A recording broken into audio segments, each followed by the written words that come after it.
ఇలా బైక్ మీద రై రైమని పోతుంటే అబ్బా ఏం ఫీల్ ఉంది మామ. ఉంటది బైక్ మంద కాదుగా అటనే ఉంటది. బైక్ మంద కాకపోతే మామ అందులో పెట్రోల్ మందే కదా. నేను గనక పెట్రోల్ పోయించకపోతే బైక్ ముందుకు పోద్దా ఏంటి? అబ్బా, ఎంత పోయించావేంటి? 50 రూపాయలకి. ఈ కక్కుర్తిలో నా కమండలం. నా దగ్గర అంతే ఉన్నాయి మామ. మా బాబు గురించి తెలుసు కదా నీకు. అయితే ఈ రోజు నువ్వు ఇంటికి పోయినట్టే. ఏం మామా? ఆ బైక్ కిలోమీటర్కి 10 రూపాయల లెక్కన తాగుద్ది మరి చూసుకో. నువ్వు కొత్త డౌట్ పెట్టకు మామ, అసలే నా దగ్గర రూపాయి కూడా లేదు. సర్లే గానీ రేపు నువ్వు పార్టీకి వస్తున్నావు కదా.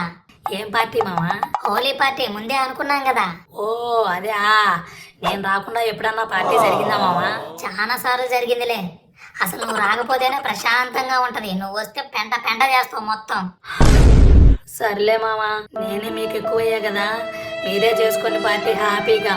యదవ నాటకాలు ఆపి వస్తావో రావో చెప్పు ముందు. వస్తా మామా.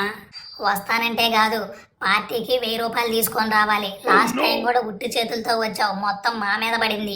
అంతంతంటే మా బాబు ఇవ్వడు మామా. నీకు తెలుసు కదా మా బాబు గురించి.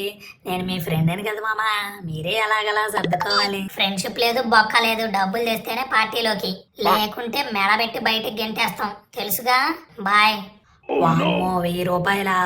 అంత గనక మా బాబుని అడిగితే చేత్తో చెప్పడు, చెప్పు చూపిస్తాడు గ్యారెంటీగా. ఇటు చూస్తేనేమో ఈ మహేష్ గారు డబ్బులు లేకపోతే పార్టీకి రానిచ్చేటట్లేడు, ఇటు చూస్తేనేమో మా బాబు రూపాయి ఇచ్చేటట్లేడు. ఏం చెయ్యాలో ఏమో, ఏం అర్థం కావట్లా. సరే ఏం చేద్దాం, ఏదైతే అదైంది, మా బాబునే అడుగుతాం, ఇంకేం చేస్తాం. మా బాబు ఆఫీస్కి వెళ్తున్నట్టున్నాడు, ఇదే మంచి టైం, జోబులో డబ్బులుంటాయి.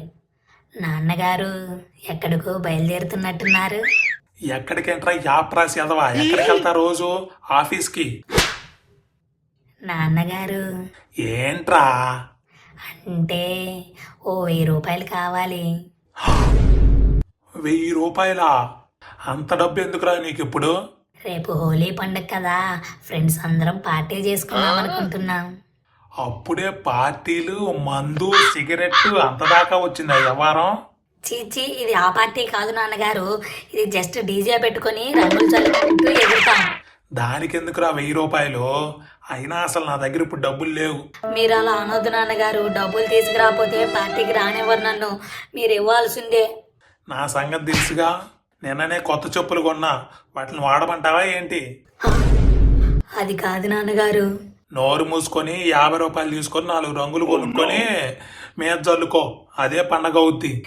50 రూపాయలు, దీనికి తోపుడు బండ్ల మీద అమ్ముకునే రంగులు కూడా రావే, ఇక పార్టీకి వెళ్ళినట్టే. ఒరే మధుగా, ఏం బతుకురానిది. థు.